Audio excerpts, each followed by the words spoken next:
Hello friends, मैं विनय निर्भीक। Friends, आपका एक बार फिर से हमारे चैनल पे स्वागत है। फ्रेंड्स, बहुत दिनों से मैं एक कमेंट पढ़ रहा था अपने वीडियो पे कि ईडब्ल्यू सर्टिफिकेट इशू के बारे में वीडियो बनाइए कि हम लोग परेशान हैं। नोटिफिकेशन में लिखा हुआ था कि नोटिफिकेशन डेट से पहले का ईडब्ल्यू सर्टिफिकेट होना चाहिए, पर हमारे स्टेट में भी बनना स्टार्ट नहीं हुआ था, इसलिए हमारे पास ईडब्ल्यू सर्टिफिकेट उस टाइम नहीं था। अब है या फिर अभी भी नहीं है, तो हमारा क्या होगा? क्या हमें रिजर्वेशन मिलेगा या नहीं मिलेगा? तो फ्रेंड्स, परेशान केवल दिख रहे हैं ईडब्ल्यूएस वाले, पर ये वीडियो सभी रिजर्व कैटेगरी के लिए, यूआर को छोड़ करके ओबीसी के लिए भी, एससी के लिए भी, एसटी के लिए भी है। मैं साफ कह रहा हूँ, अगर आप लोग ये वीडियो नहीं देख रहे हैं तो पछताएंगे, क्योंकि जिनके पास अभी जो भी सर्टिफिकेट है उसमें से एक भी वैलिड नहीं है। मैं 100% गारंटी के साथ कह रहा हूँ। आप लोग को थोड़ा झटका लगेगा सुन के, लेकिन मैं अपने एक्सपीरियंस पे कह रहा हूँ, क्योंकि मैं खुद डीवी फेस किया हूँ, मैं डीवी अटेंड किया हूँ, मुझे मालूम है रेलवे का डीवी कैसे होता है।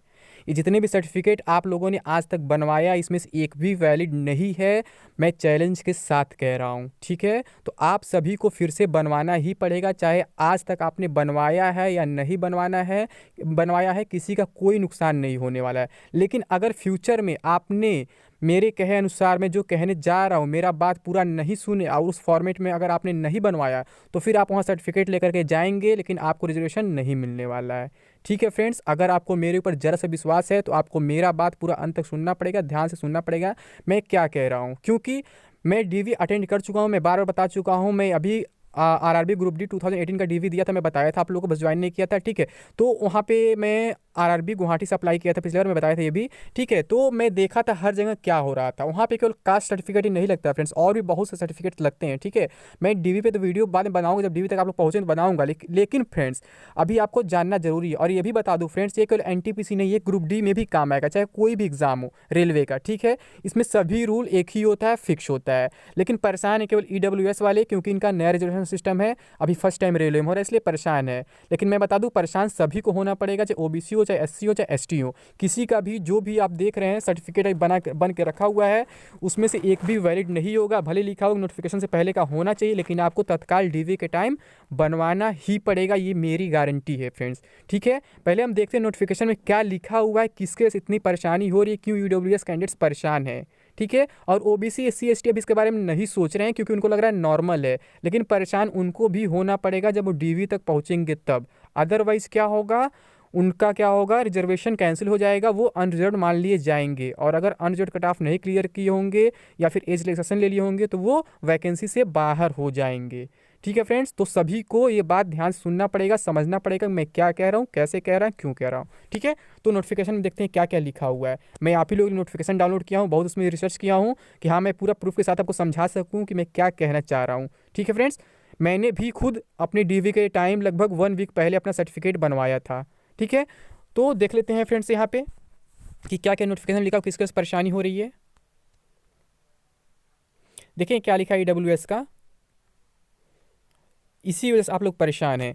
Candidates who are not covered under the scheme of reservation for SC ST OBC NCL. देखिए फ्रेंड्स, ओबीसी भी दो प्रकार का होता है, दो टाइप के होते हैं, ठीक है? मैं यहाँ क्लियर कर देना चाहता हूँ। ओबीसी में एक होता है सीएल और एक होता है एनसीएल। सीएल मतलब क्रीमी लेयर और एनसीएल मतलब नॉन क्रीमी लेयर। तो इस समय ओबीसी क्रीमी लेयर का लिमिट, जो नॉन क्रीमी लेयर का फ्रेंड्स, अभी शायद 10 लाख है या उससे भी ऊपर हो चुका, मुझे आइडिया नहीं है, ठीक है? शायद जिनका इनकम 10 लाख से कम है वो एनसीएल में आते हैं, और उससे ऊपर जिनका इनकम हो जाता है वो सीएल में आते हैं। सीएल का मतलब क्या, उन्हें रिजर्वेशन नहीं मिलेगा, वो यूआर में काउंट किए जाएंगे और उनका कोई कास्ट सर्टिफिकेट नहीं बनता है, ठीक है? वो यूआर के तरह ही ट्रीट किए जाते हैं। तो इसमें कोई परेशान होने की ज़रूरत नहीं है। सीएल एनसीएल आप लोग पहचान लीजिएगा अपने आप में, आपका कितना इनकम है। शायद 10 लाख से भी ऊपर इनकम हो चुका, मुझे आइडिया नहीं है, ठीक है? तो फ्रेंड्स, ओबीसी दो टाइप का होता है, जैसे यूआर में दो बट गया है, ठीक है? जनरल में से एक यूआर अनरिजर्व, एक ईडब्ल्यूएस आ गया है, ये भी इनकम बेस्ड ही है। बस एससी एसटी में इनकम का खेल नहीं है, लेकिन ओबीसी में भी इनकम बेस्ड रिजर्वेशन मिलता है। और यहाँ जनरल में भी, यानी कि जो यूआर और ईडब्ल्यूएस हो गया, यहाँ भी क्या है, आपका इनकम बेस्ड ही रिजर्वेशन मिलता है, ठीक है? तो क्या लिखा है, candidates who are not covered under the scheme of reservation for SC ST OBC NCL and whose family gross annual income is below ₹8 lakh. ये भी बढ़ने वाला है फ्रेंड्स, जैसे कि ओबीसी का अधिक है मैं बता रहा हूँ, ठीक है? ₹8 lakh are to be identified as EWS for benefit of reservation for EWS. तो कहा जा रहा है यहाँ पे कि वो ऐसे कैंडिडेट्स जो OBC SC ST OBC NCL, ठीक है, के अंडर रिजर्वेशन नहीं पा रहे हैं, और उनका इनकम, एनुअल इनकम अगर 8 लाख लाख से कम है तो वो EWS के लिए रिजर्वेशन पा सकते हैं, EWS का रिजर्वेशन पा सकते हैं, बेनिफिट पा सकते हैं। The income shall also include income from all sources, यानी इनकम को आपको बताना पड़ेगा कहाँ से आ रहा है, पूरा सोर्स आपको इंक्लूड करना पड़ेगा। दैट इज सैलरी कितनी है, एग्रीकल्चर कितना है, बिजनेस वगैरह कौन सा प्रोफेशन के, सब बताना पड़ेगा आपको for the financial year prior to the year of application. देखिए यहाँ पे यही लिखा है, यही कंफ्यूज कर रहा है लाइन कि financial year prior to the year of application, तो यही आप लोग परेशान हो गए, एप्लीकेशन के पहले का फाइनेंशियल ईयर का होना चाहिए। तो फ्रेंड्स मैं वैसे भी आपको बता दूं कि जब ये इनकम बेस्ड सर्टिफिकेट है आपका OBC का और EWS का, अभी मैं SC/ST को छोड़ देता हूँ क्योंकि उनका इनकम से कोई लेना देना नहीं है, तो आपको एक बात मालूम होना चाहिए कि हमेशा इनकम 6 महीने पे अपडेट होता है। तो क्या पता किसी का इनकम बढ़ गया हो 6 महीने में, तो कैसे आप पुराना सर्टिफिकेट लगा सकते हैं। ये नॉर्मल लॉजिक है, अभी मैं रेलवे की बात नहीं कर रहा हूँ, कहीं भी होता है।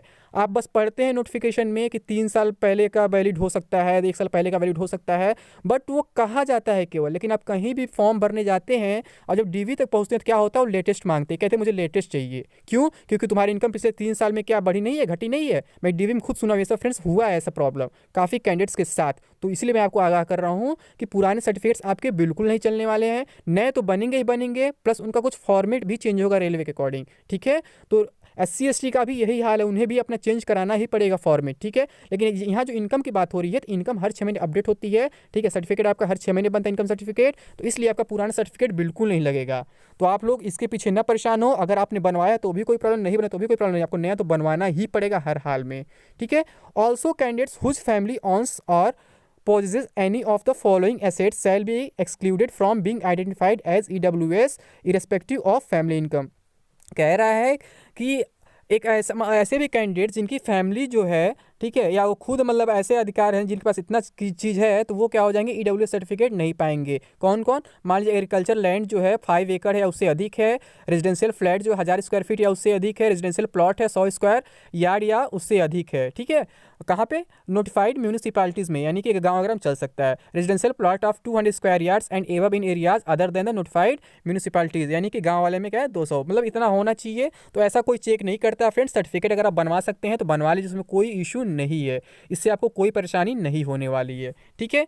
The property held by a family in different locations और different places cities would be clubbed while applying the land और property holding test to determine EWS status, ठीक है। तो यहाँ क्या लिखा, प्रॉपर्टी जो भी किसी फैमिली के द्वारा डिफरेंट डिफरेंट लोकेशन प्लेसेस पे है, ठीक है, वो क्या होगा, वो उसकी जानकारी देनी होगी जब आप EWS स्टेटस पाएंगे या फिर सर्टिफिकेट बनवाएंगे तो, ठीक है। तो इसके बारे में ज़्यादा नहीं कहूँगा।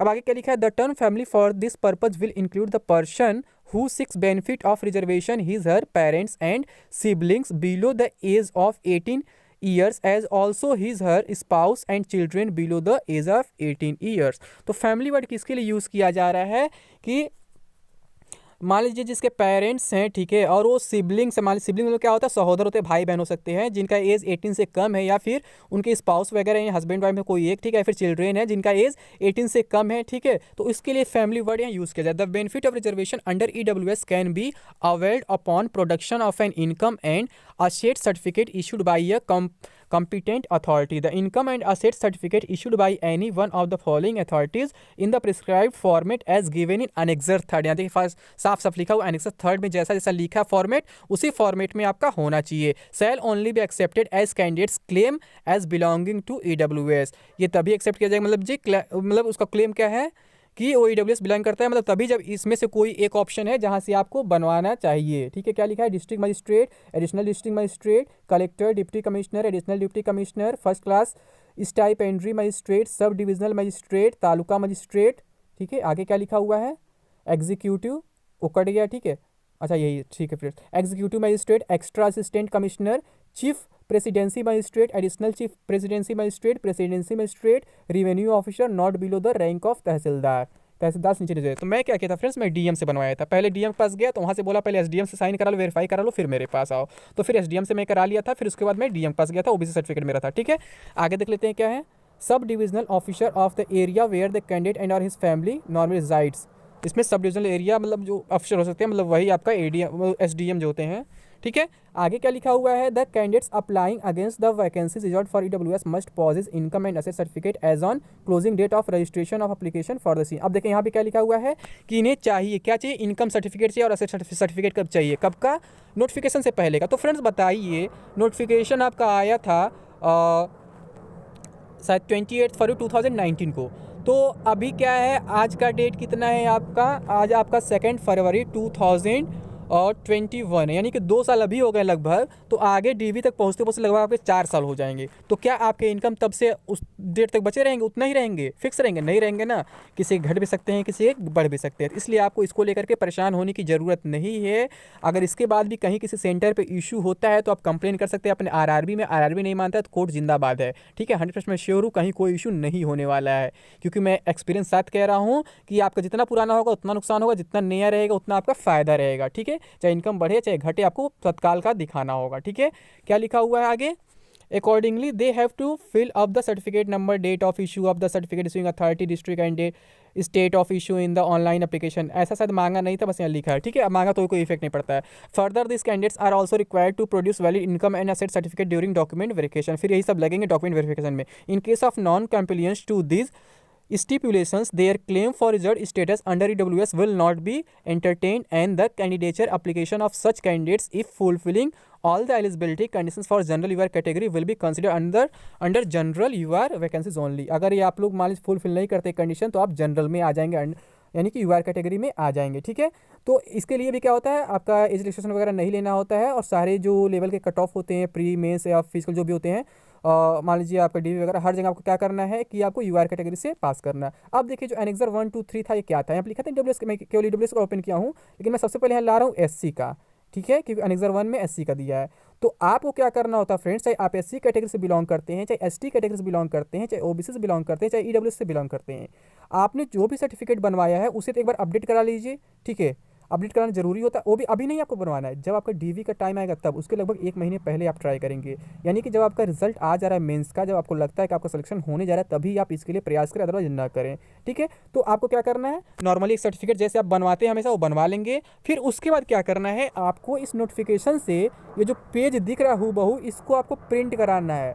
जी हाँ फ्रेंड्स, आप बिल्कुल सही सुन रहे हैं, इसको हूबहू प्रिंट कराना है, ना कि जो आपको सर्टिफिकेट मिलता है जो बनता है नॉर्मली वो आपको ले जाना है। वो भी आपके पास रहेगा, उसे आप रख सकते हैं बैकअप में, बट उसे एक्सेप्ट नहीं किया जाएगा। जो आप नए अपडेट करा रहेंगे वो भी आपको हूबहू ये प्रिंट कराना है, इसमें अपने डिटेल्स फिल करने हैं, फिर आपको जाना है डीएम ऑफिस, वहाँ पे आपको साइन कराना है। ये साइन कराने लगभग 1 से 2 दिन लगते हैं नॉर्मली। अगर आप उसके असिस्टेंट को पैसा वगैरह दे देंगे तो 1-2 दिन मिल जाएगा, अदरवाइज क्या होता है 1 हफ्ता 10 दिन भी लोग लगा देते हैं केवल साइन के चक्कर में। और रेलवे कहता है कि मुझे केवल इसी फॉर्मेट में चाहिए, इसी पेज पे चाहिए। अगर आप अदर पेज पे लेकर के जाएंगे, अदर जो नॉर्मल सर्टिफिकेट बनते हैं, तो आपका सर्टिफिकेट एक्सेप्ट नहीं किया जाएगा। देखिए ये एससी का फॉर्मेट है, ठीक है, दिख रहा है ना, एससी का ये पूरा फॉर्मेट है।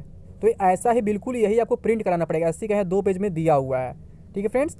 अब अगर हम बात करें यहाँ क्या आ गया, ओबीसी का, देखिए ओबीसी एनसीएल का, नॉन क्रीमी लेयर का, तो ये बिल्कुल ऐसे ही भरना पड़ता है। मैंने सेम यही वाला भरा था ग्रुप डी एग्जाम में, ठीक है। ये भर के क्या करना है, आपको जाना है डीएम ऑफिस, और आपका जो सर्टिफिकेट मिला ओरिजिनल आपके तहसील से, वो इसके साथ लगा देना स्टेपल करके। फिर उस पर क्या करना है, यहाँ पे डीएम ऑफिस में जमा कर देना है, 1-2 दिन में साइन होकर आपको मिल जाएगा, उसमें कुछ पैसा वगैरह लेते हैं, ठीक है, तो वहाँ पे हो जाएगा। और इसके साथ साथ ओबीसी का एक और सर्टिफिकेट लगता है, ये देख लेते हैं, ये डिक्लेरेशन सर्टिफिकेट है। काफ़ी कैंडिडेट्स मेरी डीवी के टाइम मैंने देखा था भूल गए थे, तो अगर ये आप भूल गए इसका कोई इशू नहीं है, क्योंकि इसमें किसी का मोहर और साइन नहीं चाहिए, इसमें आपको सेल्फ अटेस्ट करना होता है, ठीक है। मैं ओबीसी कैंडिडेट की बात कर रहा हूँ यहाँ पे। तो ये अगर आपके पास नहीं रहता है तो हाँ डीवी सेंटर पे आपको ये प्रोवाइड करा देता है फ्रीली, इसमें कोई कॉस्ट नहीं लगता है। या नहीं रहता है तो एक दे देते, कहते हैं बाकी सब कॉपी करा लो, फोटो कॉपी करा लो, जेरॉक्स करा लो, क्योंकि सब एक ही होता है, सेम, उसमें कुछ चेंज नहीं होता, इसमें कोई नंबर वगैरह नहीं होता है, तो आपको इजीली वहाँ पे मिल जाता है। ये भी आपको डिक्लेरेशन फॉर्म भरना होता है, proforma for declaration to be submitted by other backward class candidates at the time of document verification who had applied for the post against employment notice number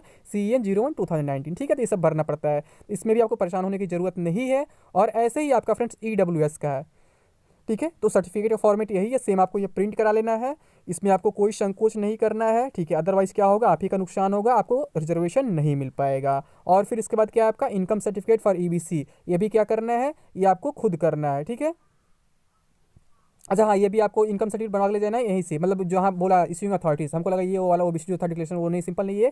ठीक है, तो इसको भी आपको क्या करना है, बनवा के ले जाना, सेम इसी फॉर्मेट को प्रिंट करा के सेम आपको साइन कराना है फिर वहाँ पे जिससे भी कहा है, तो डीएम एसडीएम जो भी हो, ठीक है, डीएम ही है यहाँ भी, ठीक है, तो आप करा सकते हैं। तो यहाँ से करा सकते नहीं, कराना पड़ेगा, मतलब डीएम से या फिर केवल एसडीएम से भी काम चल सकता है। वैसे जितने बड़े अधिकारी से कराएंगे उतनी अच्छी मतलब आपकी बात रहेगी, फिर डीबी में कोई प्रॉब्लम नहीं होगा। क्योंकि वहाँ पे इस फॉर्मेट में ले जाने के बाद भी कई लोगों को डीबी में प्रॉब्लम हुआ था मेरे सामने।